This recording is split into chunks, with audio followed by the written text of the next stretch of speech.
जय हिंद दर्शकों, आप देख रहे हैं लोक प्रधान न्यूज चैनल। मैं आपके साथ मैनुद्दीन नदाब। सोलापुर महानगर पालिका चुनाव। सोलापुर महानगर पालिका चुनाव से लेकर पूरे महाराष्ट्र भर का चुनाव सर पर है। विश्लेषण बताते हैं कि कभी भी चुनावी तारीखों का ऐलान हो सकता है। 15 तारीख से लेकर 20 तारीख यानी इन 5 दिनों में चुनावी तारीखों का ऐलान हो सकता है। इस बार का चुनाव दिलचस्प है। बात करें तो सोलापुर महानगर पालिका का समीकरण क्या होगा, इस पर सबकी नजर टिकी हुई है। आज हमारे साथ बाबा सालार जुड़े हैं। बाबा सालार बीएस बहुउद्देशीय सामाजिक संस्था के अध्यक्ष हैं और कई सालों से सामाजिक उपक्रम करते आए हैं। चुनाव की क्या कुछ तैयारियां हैं, सुना है कि सालार कंपनी भी इस बार जो है चुनावी मैदान में है और पूरी ताकत के साथ चुनाव लड़ने वाली है। उन पर क्या उनकी प्रतिक्रिया है, क्या ख्यालात हैं, जानने की कोशिश करते हैं। सबसे पहले लोक प्रधान में मैं आपका स्वागत करता हूं। शुक्रिया। जैसा कि चुनाव सर पर है, तो ऐसा भी कहा जा रहा है कि बीएस ग्रुप और बाबा सालार कंपनी या सालार परिवार इस बार पूरी ताकत के साथ चुनाव लड़ने की तैयारी में है। आप कैसे देख रहे हैं चुनाव को, कैसी तैयारियां हैं? बिल्कुल लड़ने की तैयारियां हैं। इंशाअल्लाह हमारे भांजे यानी हमारे बेटे नईम सालार को इलेक्शन में रुकाने की तैयारी कर रहे हैं। अच्छा, जैसा कि आपका बैकग्राउंड अगर देखा जाए तो पहले से आप कांग्रेस पार्टी में रहे। हाँ, बेशक। और सुशील कुमार शिंदे हो, परिणीति शिंदे हो, उनके एकदम करीबी आप माने जाते थे। अचानक फिर आपका राष्ट्रवादी कांग्रेस में प्रवेश हुआ, तो क्या वजह है कांग्रेस छोड़कर राष्ट्रवादी में प्रवेश करने की? नहीं, अब कांग्रेस की उतनी ताकत भी रही नहीं। अब हम तो छोटे मोटे कार्यकर्ता थे। जितने बड़े बड़े थे कांग्रेस के, अपने बेरिया साहब वगैरह जो थे मुस्लिम समाज के, ये भी सब छोड़ दिया कांग्रेस। अच्छा, कांग्रेस में ऐसा मौके पर रहे भी नहीं कौन, ताई और साहब के सिवा। अच्छा, दूसरे नीचे गया। अब सुधीर खटमल साहब थे, उन्होंने भी चले गए। अच्छा, फिर इसलिए हम भी, हमारे जो ताल्लुकात के थे, इद्रिस नायकवाड़ी साहब जो मेरठ से ताल्लुक रखते, विधानसभा के आमदार हैं, वो मेरे अच्छे हमदर्द भी हैं, दोस्त भी हैं। अच्छा, उनके वजह से उन्होंने बोले कि आप राष्ट्रवादी में आ जाओ। तो सब में पहले राष्ट्रवादी में हम आए। राष्ट्रवादी में बाद में बहुत से लोग आए। अब हमारे आने के बाद तकरीबन एक 14 महीने पहले राष्ट्रवादी में आया था मैं। अच्छा, फिर मैं आने के बाद फिर अब मेरा बेटा है, मेरा बच्चा है, तो मैं उसे राष्ट्रवादी से खैर करूँगा ना। अच्छा, हाँ हाँ। नहीं, जैसा कि आपने बताया कि यूएन बेरिया और कांग्रेस के जो बड़े नेता हैं कांग्रेस छोड़कर दूसरी पार्टियों में प्रवेश कर रहे हैं, क्या कारण रहा है कांग्रेस की? अब उनका पर्सनल है, उन्होंने क्यों छोड़े। हम तो नहीं, बहुत सारे नेता कांग्रेस हाँ, छोड़कर जा रहे हैं। मतलब आपको क्या लगता है, क्या सब में बड़ा कारण है कांग्रेस पार्टी छोड़ने का इन नेताओं का? उनका पर्सनल है, हम तो उतना डीप में नहीं गए उनके। अच्छा, बस हमारी दोस्ती की वजह से। और सत्ताधारी पार्टी है और अजीत दादा एक ऐसे नेता हैं जो कार्यकर्ता को पर्सनली ध्यान देते हैं। अच्छा, और कोई भी प्रश्न हो, कोई प्रॉब्लम हो, तो उसे हेल्प करते हैं। अच्छा। नहीं, ऐसा भी कहा जाता है कि कांग्रेस पार्टी जो अल्पसंख्यक समुदाय खास तौर पर कांग्रेस पार्टी से भी नाराज दिख रहा है और बहुत सारे नेता दूसरी पार्टी में प्रवेश कर रहे हैं। ऐसा भी कहा जाता है कि मुसलमानों की ओर चाहिए कांग्रेस पार्टी को, लेकिन कांग्रेस पार्टी किसी भी मुद्दे पर मुसलमानों के, अल्पसंख्यक के बोलने के लिए तैयार नहीं है। ये सबसे बड़ा कारण ऐसा नहीं, बिल्कुल गलत है। शिंदे साहब होंगे, परिणीति ताई होंगे, मुसलमानों के अस्तर बहुत करे और सोलापुर जिले के अस्तर भी बहुत किया है। अच्छा, ऐसा नहीं किया नहीं है, बहुत कुछ किया है। अब आपने कांग्रेस छोड़ी तो और भी पार्टियां थी आपके पास, जैसे एमआईएम है, शिवसेना है, कम्युनिस्ट है, बहुत सारी। राष्ट्रवादी चुनने का नहीं, वो दोस्ती की वजह से। दोस्ती के। हाँ। अब ये चुनाव में क्या कुछ समीकरण रहेगा? पहले के जो चुनाव होते थे और अब जो चुनाव हो रहा है, क्या फर्क देखते हैं आप? फर्क क्या, अब इससे पहले का इलेक्शन जो हुआ था, जब इमाम की अच्छी खासी ताकत थी, अच्छा, अभी भी है। और जहाँ मुस्लिम आबादी ज्यादा है वहाँ इमाम की तरफ रुझान भी ज्यादा है उनका, अच्छा, मुस्लिम समाज का। और दूसरे पार्टियों से जरा अपने मुस्लिम समाज को फायदा भी नहीं हुआ। अच्छा, तो इसलिए इमाम की जरा है ताकत। अब वैसे भी अब हमारे वहाँ देखेंगे तो 20-21 2 प्रभाग थे। अच्छा, एक प्रभाग तो अचानक ही कटवा, यानी 4 मुसलमान के नगर सेवक खत्म हो गए। अच्छा, अब 21 के बचे, वो 20 में आए। अच्छा, समझे क्या? अब 20 में डबल आ गए। डबल है। समझो यहाँ से 10-12 इच्छुक थे, यहाँ से 10-12 इच्छुक थे। अभी 24 इच्छुक तो वहां थे। अच्छा। जो प्रभाग फोड़ा गया है, प्रभाग क्रमांक 21 और 20, क्या कारण रहा उसका? आप कैसे देखते हैं? बहुत सारे लोग आरोप कर रहे हैं सत्ताधारी पक्ष पर कि बीजेपी ने मुस्लिम नेतृत्व कम किया है, मतलब अल्पसंख्यक समाज के नगर सेवक उम्मीदवार जीत के कम आना चाहिए, इसलिए कम किया। ऐसे बहुत सारे लोगों ने आरोप। देखते थे ना आप पत्रकार हैं, आपको सब मालूम है बीजेपी क्या करती क्या नहीं। अच्छा। तो एक 4 नगर सेवक वहां भी अच्छे खासे है, मतदान 2500 के करीब भी है इसमें प्रभाग क्रमांक 21 में। अच्छा। मगर अपने लोगों का ज्यादा रुझान जहाँ अपने मुस्लिम में वहां ठहरना कर तो रहता है, बाहर ताकत नहीं आजमाते ना। अच्छा। कौम के पास चीज कौम का फायदा लेने वाले हैं, कौम को फायदा देने वाले नहीं है अपने नेता। अच्छा। सोलापुर का विकास हुआ है क्या बाबा सालार जी? आपको ऐसा मैं तो लगता है? कुछ भी नहीं हुआ विकास। मैं जो प्रभाग में रहता तकरीबन 35 साल से रहता हूँ, 20 नंबर प्रभाग में लोकमान्य नगर में। अच्छा। तकरीबन 35 साल से रहता हूँ, कुछ भी विकास नहीं हुआ मेरे को नहीं लगता है। अब कल ही मैं कारपोरेशन में गया था, मेरे घर का खुद का पानी गंदा पानी आता है। अच्छा। फिल्टर का पानी पीता पूरा मोहल्ला हमारा। अच्छा।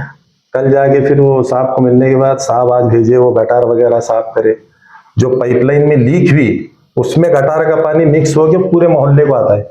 और इसका विकास करें पहले के नगर सेवक अपना, ये पानी मिल रहा है अपने को। मतलब आप जैसे लोगों को, जिम्मेदार लोगों को ऐसी तकलीफ होती है, तो आम जनता को कैसी तकलीफ होती है? और हमारे वहाँ प्रेशर ऐसा है, सुबह 8 बजे पानी भरने का चालू करे तो मेरे घर में मेरी मिसेज शाम में 8 बजे तक पानी भरती। सुबह के 8 बजे से? हाँ, उतना प्रेशर फास्ट आता है। फास्ट? हाँ, उतना फास्ट है माशाल्लाह, इतना विकास हुआ है। 12 घंटे कम समय लगता है पानी ज्यादा, और 8 दिन में एक बार आता है। 8 दिन में पीने का पानी। कौन इसका जिम्मेदार ऐसा आपको लगता है? ये अपने राजकीय नेता ध्यान नहीं देते। उसके कंपेयर में आप जुड़े सोलापुर को जाओ और इधर नई जिंदगी, ये अमन चौक, फिर उसके बाद शोभा देवी नगर, जितना भी नई जिंदगी में जो 40-45 हजार की आबादी बसी सो है मुस्लिम की, तकरीबन 80% तो मुस्लिम है। अब यहाँ का विकास देखो और जुड़े सोलापुर का देखो। अच्छा। और दूसरी बात, सिवाय 1-2 रोड के नई जिंदगी में क्या डेवलपमेंट नहीं मेरे देखने में तो। अच्छा। एक मदीना चौक की एक रोड है, दूसरा नई जिंदगी की एक रोड। अंदर मोहल्ले में घूम कर देखो तुम। अच्छा। 4 फुट 5 फुट के रोड है। और इतनी मुसलमान की आबादी रहकर नई जिंदगी में एक भी हॉस्पिटल नहीं है, एक अच्छी एजुकेशन संस्था नहीं है। अच्छा। हाँ, एक हॉस्पिटल आप देखें गोर गरीब के लिए क्या है, एक वॉकिंग पार्क नहीं अपने माँ बहनों के लिए। अच्छा। एक पार्क नहीं बच्चों को खेलने के लिए। अब इससे बड़ा डेवलपमेंट क्या आएगा? ये डेवलपमेंट है। फिर उसके बरक्स देखो ना आप इसमें जुड़े सोलापुर में। अच्छा।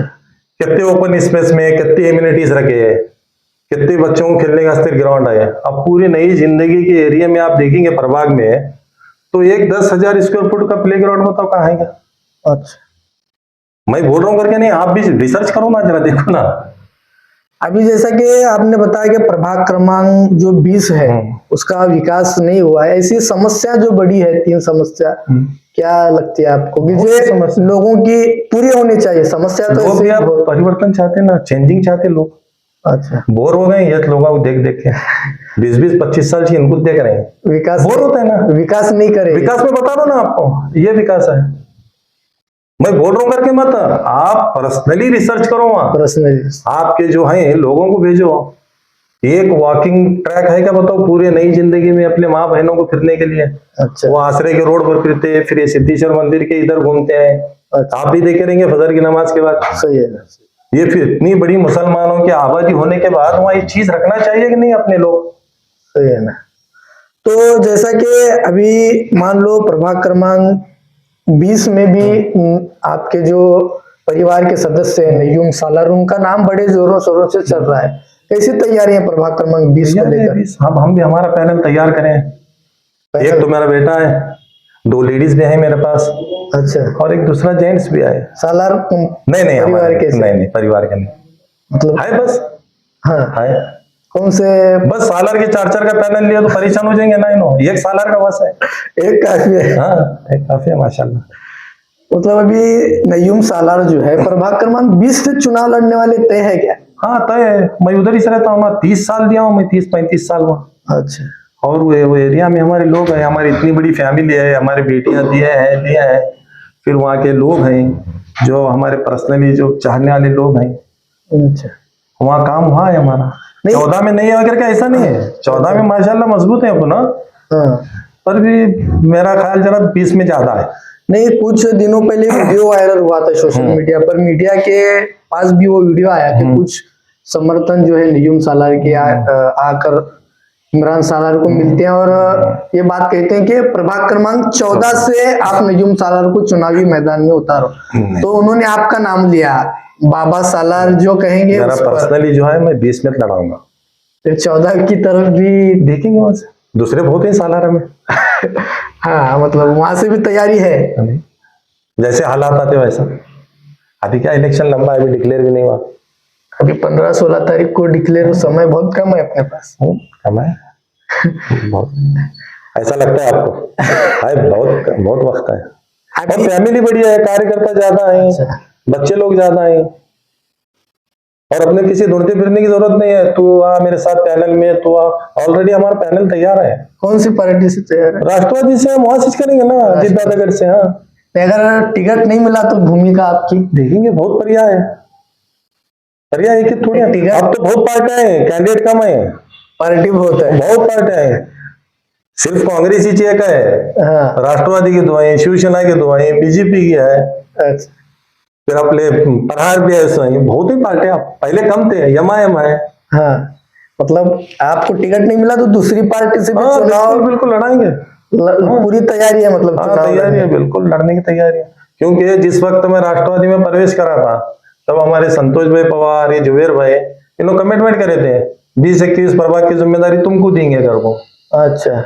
अब उन्होंने देंगे अगर वो बोले, उन्होंने दे ना दे, मगर मेरे बच्चे को तो मैं लड़ा नहीं चाला हूँ। अच्छा, मतलब टिकट नहीं मिला तो दूसरी पार्टी से। बहुत है, बढ़िया है। अच्छा, लेकिन नहीं, अब भी पहली तो पार्टी है, मैं कांग्रेस में छोड़ को राष्ट्रवादी में गए। अभी अपने शुरुआत। नेता लोग 25 पार्टियां फिर को ऐसा है। अपन अब भी चल रहे हैं, पहला स्टेप है अपना अच्छा, पार्टी बदलने का। हाँ, बाकी किसको भाई, तुमको मालूम ही चाहिए तो कितने बदल को है। मगर इंशाल्लाह वैसा नहीं होगा, राष्ट्रवादी से टिकट लेंगे अपन। राष्ट्रवादी हाँ, से। 2007 में भी मैं चालू नगर सेवक का कॉम्पिटिटर था। टिकट मिलना मुश्किल मिल जाएगा, इंशाल्लाह मिल लग जाएगा। रहा है। कुछ भी नहीं ऐसा, वो अफवाह पर मत जाओ आप। अफवाह पर नहीं। 2007 में भी मैं लड़ा था। हाँ। चालू नगर सेवक का कॉम्पिटिटर था। अच्छा। हाँ, उस वक्त पहले मेरा नाम डिक्लेयर हुआ था। ये बड़ी पार्टियों का है ना, जब तक ये भी फॉर्म हाथ में नहीं आता तब तक गारंटी नहीं पकड़ने का, और मैं भी गारंटी नहीं पकड़ रहा हूँ। हाँ। मगर अपनी जद्दोजहद कोशिश का रखने का, लास्ट मोमेंट तक लड़ेंगे अपन इंशाल्लाह। विरोधी पार्टी कौन रहेगी? मान लो अगर आपका चुनाव लड़ना तय होता है तो आपके विरोध में कौन सी पार्टी रहेगी? अब देखो, वहां तो 4 पैनल बनेंगे।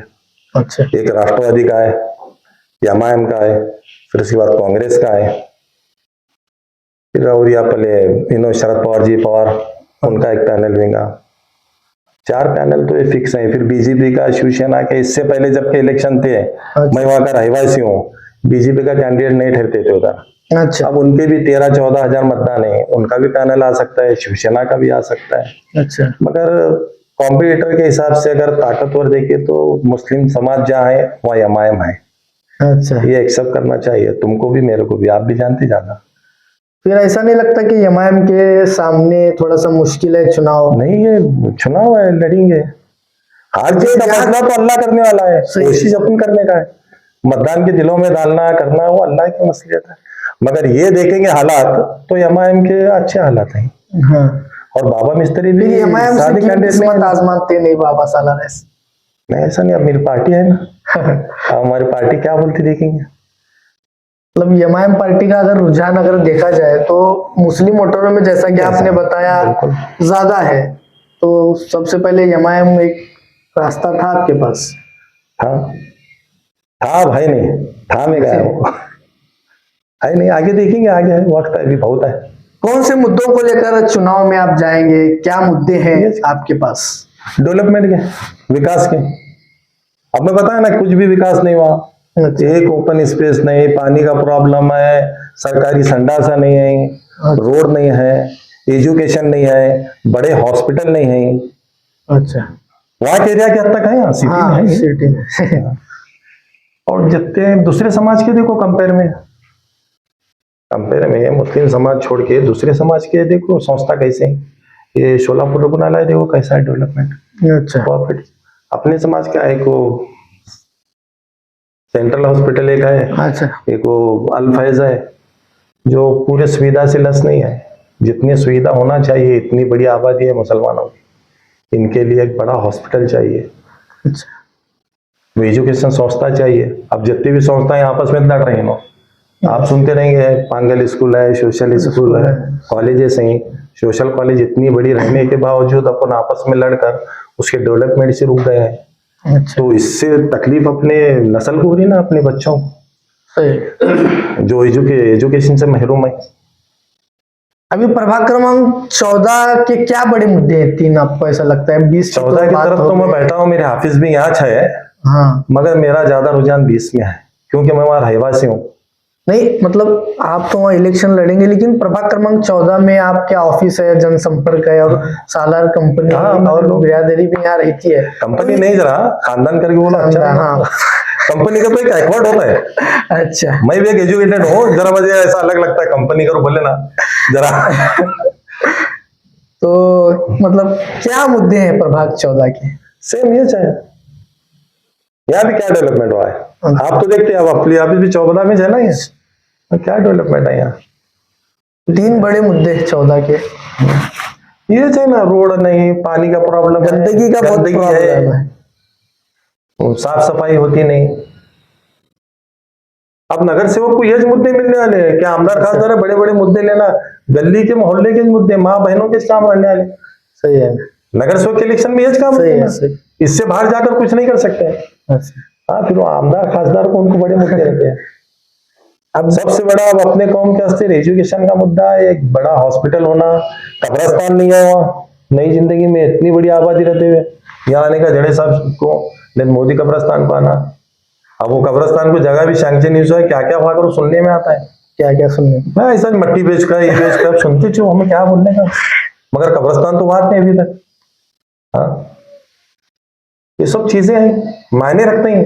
सही है, जो अपने पहले के लीडर्स थे उन्होंने इस तरफ ध्यान देना चाहिए ना। ये क्या जनता को आपका आह्वान रहेगा हमारे चैनल के माध्यम से, प्रभाग क्रमांक 14 हो या 20 हो या शोलापुर के अवाम को? यही आह्वान है कि अच्छा कैंडिडेट देख के वोट दो, मजे दे करके बोलता नहीं मैं। अच्छा, उसका काम देखो, अच्छा रहना, और जरा पुरानी सी बोर हो गए सही, जरा नवा लो किसी पे, नए चेहरे। हाँ, नए चेहरे लो, नौजवान लोगों को दो ताकि लोग कुछ काम कर सके। पुरानी चौरे में तो देखे नहीं, 15-20 साल चाहिए, अब नई को मौका दो ना। स्क्रैप हो गए, नहीं स्क्रैप होकर मैं क्या बोल रहा हूँ, अच्छा मेंटेनेंस खत्म होने के बाद उसको नए चेहरों को देना, तो ये कौम की बढ़ती जाती है ना, रुझान आ जाता है, दूसरे नौजवान तबका भी बढ़ते जाएंगे। इसलिए मैं नहीं लड़ रहा ना, उम्र भी मेरे अबव 50 है, मेरा बेटा रिटायरमेंट नहीं माशाल्लाह, अभी 20-25 साल, अभी भी तेवर है बाबा सालार है माशाल्लाह, मजबूत है, मजबूत है। एक सवाल पूछो, बोलो। बेशक 2008 और 25 के बाबा सालार में क्या फर्क है? कुछ भी फर्क नहीं, आज भी वो है, आज भी वही तेवर है। जब जहालत की तरफ थे अब तौहीद की तरफ है। अच्छा, जैसा कि आपने बताया कि आपके पीछे युवाओं का बड़ा जनसंपर्क है, युवा आपके पीछे काफी जुड़े हैं, तो उनको क्या मैसेज रहेगा सालार परिवार की ओर से, आपकी ओर से? यानी इस कौम की तरफ देखो, अच्छे कैंडिडेट को चुन के दो, किसके बहका में मत आओ। अच्छा, अच्छे कैंडिडेट जो है एजुकेटेड रहना, अच्छे रहना, सुलझे हुए रहना, लोगों के दुख दर्द में आने वाले रहना, किसी के मसले में आने वाले रहना। खाली मैया हुई शादियों को आने वाले को मत दो। अच्छा, वो क्या, वो बारिश के महीने जैसे रहते नहीं, बस शादी कार्यक्रम में आए तो बस में नगर सेवक की जिम्मेदारी भी करके ऐसा समझते हैं।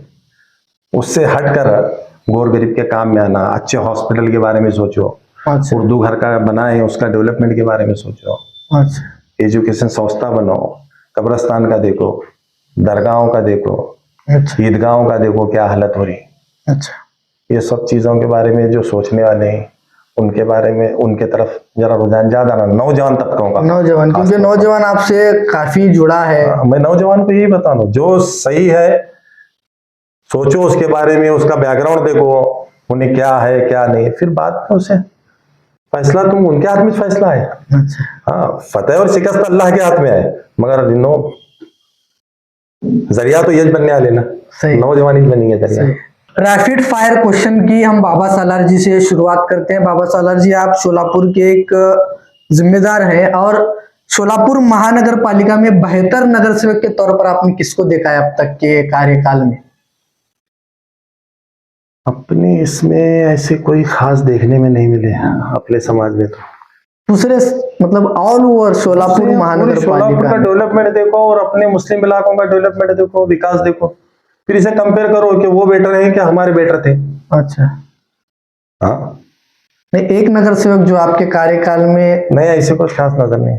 अच्छा महापुर के पद पहले के पर दो किसने काम किया? बेरिया साहब हैं, कुछ हद तक अच्छा काम किया है। अच्छा, अच्छे आमदार के तौर पर सोलापुर में किसने काम? ताई है, अवनीत ताई अच्छा किए, शिंदे साहब किए हैं पहले। अच्छा, दोनों भाइयों में बेहतर कौन, अकबरुद्दीन ओवैसी या फिर असद ओवैसी? अब उन्होंने बेहतर, उनका मैं उनके पार्टी में नहीं, उनको क्या कंपेयर करूं दोनों में, क्या बेहतर वक्ता के तौर पर कौन अच्छा बात करता? असदुद्दीन साहब अच्छे हैं, ये जज्बाती है जरा अकबरुद्दीन साहब। अच्छा, उनका इसमें ये नहीं रहता है, बोलने के अंदाज में जरा रैपिड है, अच्छा, दोनों सुलझी बात नहीं करते, अच्छा अच्छा, हिकमत वाली बात करना चाहिए ना। दोनों भाइयों में बेहतर कौन, राज ठाकरे या फिर उद्धव ठाकरे? अब तो उद्धव ठाकरे जी बोलेंगे, उद्धव ठाकरे, क्योंकि अपने तरफ जरा रुझान ज्यादा है उनका। अच्छा सर, राज साहब बहुत खिलाफ बोले हैं अपने कौम के, अच्छा तो हम तो उनको अब जरा आए हमारे तरफ करके उनके तरफ रुझान है क्या ज्यादा। अच्छा, मुख्यमंत्री के तौर पर महाराष्ट्र में किसने काम किया अब तक के कार्यकाल? सोलापुर में क्या पूरे महाराष्ट्र में? महाराष्ट्र में मुख्यमंत्री ऐसा मैं कंपेयर नहीं कर सकता। नहीं, आपका knowledge भी नहीं है। पसंदीदा एक मुख्यमंत्री रहा होगा ना? शरद पवार साहब थे। शरद, शिंदे साहब को तो मौका नहीं मिला 18 मैरिज में लाना, नहीं शिंदे साहब बहुत कुछ कर सकते थे, ज्यादा मौका नहीं मिला उनको। अच्छा, प्रधानमंत्री के तौर पर किसको देखा है? मनमोहन सिंह एजुकेटेड थे। तीनों आमदारों में बेहतर कौन, आमदार सुभाष देशमुख, आमदार देवेंद्र गोटे, आमदार विजय देशमुख? नहीं अपने पार्टी के नहीं, उनका क्या कंपेयर करूं मैं तीनों में। नहीं, लोकप्रिय पार्टी एक अलग चीज रहती है, और नहीं अपनी पसंद का। छोटे साहब तो अब भी बने आए, इसमें दोनों भी सही है, ऐसा कोई अपना मसला लेके कई बात नहीं करके बोलने वाले नहीं लोग हैं। अच्छा, विजय कुमार देशमुख साहब भी रहते, ये मालिक भी रहते, कोई ऐसा मेरे से तो ऐसा कभी नहीं हुआ, दोनों के साथ भी है रिलेशन। अच्छा, एक आखिरी सवाल करके बात खत्म करते हैं। जैसे कि आपने कहा कि कंपनी जो ये शब्द है यूज ना करो, तो बहुत सारे लोग कंपनी का शब्द अपने व्हाट्सएप स्टेटस पर हो, फेसबुक पर हो, इंस्टाग्राम से हो पर हो, वायरल करते हैं आपके नाम से, साला कंपनी बोलकर डालते हैं, तो उनको क्या आपका आह्वान, फैमिली आपको उनको क्या आह्वान रहेगा? उनको फैमिली डालो, एक नई संधि और एक नई सोच लेकर अब अभी ऐसा है, नए बच्चे जो है ना उनको जरा ये रुझान दूसरे तरफ ज्यादा है। अच्छा, ऐसा लगता है दादागिरी करने से थोड़ा डिजिटल बैनर लगाना, बर्थडे केक काटना, मगर उसके पीछे परेशानी कितनी रहती है, तकलीफ कितनी रहती है, क्योंकि आपको बहुत अनुभव और तजुर्बा रहा है। तो ऐसे लोग जो है, जो भी कंपनी हो, डिजिटल बैनर हो, अपने बर्थडे रातों में गपशप करना, उनको थोड़ा सा आपका एक मैसेज हो जाए हमारे चैनल के नौजवान बच्चों को एक हमारी गुजारिश है कि सबसे पहले रात जागना बंद करो, 10-11 बजे के बाद घर जाओ, और मावा, नशीली चीज, अच्छा, शराब, इन चीजों से बचो, क्योंकि ये नस्ल खत्म करने वाली चीजें हैं। अब चालू में कभी हम बाहर देखे थे, जहाँ हम थे वहाँ, अच्छा, जो चीजें वहाँ सुनते थे ये बम्बई पूना में मिलती है, अब हमको अफसोस हो रहा है कि हमारे सिटी में भी ये चीजें मिल रही। अच्छा, एमडी वगैरह, ये नस्ल कशी का काम है। अच्छा, नौजवान बच्चों को खत्म करने वाली चीज है, अच्छा, उनकी लाइफ को आदी कर रही पूरी। नशा, नशा, अच्छा, ये बहुत हार्ड नशा है, केमिकल नशा है। अच्छा, इन चीजों से अपने नौजवान बच्चे बचना चाहिए, मावे से, गुटखे से, और खासकर मेरे कंपनी में बहुत जन खाते हैं हमारी फैमिली में, अच्छा, तो उन्होंने भी ये चीज से परहेज करना चाहिए। थोड़ा राजनीति से हटकर जो है, बहुत सारे युवा इस समय अगर देखा जाए तो तू मैं और झगड़े का कारण और केसेस का कारण बहुत बढ़ता ही चला जा रहा है सोलापुर के अंदर, तो उनको आपका एक मैसेज हो जाए हमारे चैनल के माध्यम से। नहीं, ये चीज से बचना चाहिए। हम देखे हैं, तुम मत देखो, ये गुजारिश है नौजवानों से, उसमें क्या फायदा नहीं है, दोनों तरफ से नुकसान है। ये एक ही कारोबार ऐसा है, अच्छा, मारे तो भी नुकसान है, मार खाए तो भी नुकसान है, अच्छा, फायदा दोनों तरफ में कहाँ भी नहीं। इसलिए चीज से बचना, हिकमत से रहना, आपस में इत्तेफाक से रहना, इत्तेहाद रहना। अच्छा झगड़े तंडे से मसले का हल नहीं होता है। अच्छा, पहले हमारे बच्चों को बोलूंगा, बाद में फिर कौम के बच्चों को बोलूंगा मैं। सही है, ये चीज से बच के रहना चाहिए। और माफ करने वाला बहुत बड़ा रहता है। सही है। माफ कर देने का, छोटी मोटी गलती होती रहती है, ध्यान नहीं देने का। जैसा कि दूसरों के जैसा मैटर में झगड़ा सुलझाने में नहीं, मैं तो सुलझाना नहीं चाहता। जाकर मैं खुद बहुत सारी मेरे परेशानियां सालार परिवार ने अपने आंग हाँ पे जी, ली वो सब है। दूसरों के आते हैं। अब मैं रुका रहा हूं ना, मैं जब से नहीं है ना। हाँ अभी मतलब जाओ भाई, वन साइड मत बोलो। जब दो फरीक तुम्हारे पास आते हैं तो एक फरीक का तुम्हें साथ दिए बाद दूसरा तुम्हारा अपोज होने वाला। तो अच्छा। अपने को फायदा क्या है उसमें? अच्छा। दोनों को मिटता है तो मिटो, नहीं तो छोड़ दो भाई, तुम तुम्हारे हिसाब से रहो। अब एक नई दिशा यहाँ से शुरू करने का इंशाल्लाह। आपने पूरा इरादा किया है। इंशाल्लाह जरूर। बहुत स्ट्रगल करने के बाद है ना यहाँ तक, सही है, तो फिर जरा क्या तो परिवर्तन होना ना, चेंजिंग आना ना। सही है। अब यहाँ से चेंजिंग हुई है। ये थे हमारे साथ बाबा सालार। बाबा सालार सोलापुर शहर के एक बड़ी शख्सियत है, पूरे शहर में प्रसिद्ध है, कौन इनको नहीं जानता। सालार परिवार की जो चुनावी सरगर्मियां हैं, चुनावी विश्लेषण है, उस पर भी बातचीत हो गई। और आने वाले चुनाव को लेकर बाबा सालार ने कहा कि पूरी ताकत के साथ चुनाव लड़ने की तैयारी है। राष्ट्रवादी कांग्रेस पार्टी अगर टिकट देती है या नहीं देती तो पूरी तैयारी उनकी दूसरी पार्टियों के पास, उनके पास पर्यायी मार्ग है, ऐसा वो कह रहे हैं। बात करें तो डेवलपमेंट के मुद्दे पर, विकास के मुद्दे पर भी हमने उनसे बातचीत की। तो सोलापुर हो या प्रभाग क्रमांक 14 हो या प्रभाग क्रमांक 20 हो, यहाँ पर विकास के बारे में उन्होंने अपने ख्यालात रखे। खास करके युवा जो नौजवान है, पीढ़ी है जो सालार परिवार के पीछे हमेशा से रहा है, उनको भी बाबा सालार ने यहाँ पर संदेश दिया। हम यही रुकते हैं, और भी नेताओं से बातचीत होती रहेगी और चुनावी सरगर्मियां हम आपको बताते ही रहेंगे। बहुत बहुत धन्यवाद आपका। आप हमारे साथ आए, जुड़े और राजनीति पर भी चर्चा हुई, युवाओं को भी आपने संदेश दिया। बहुत बहुत शुक्रिया।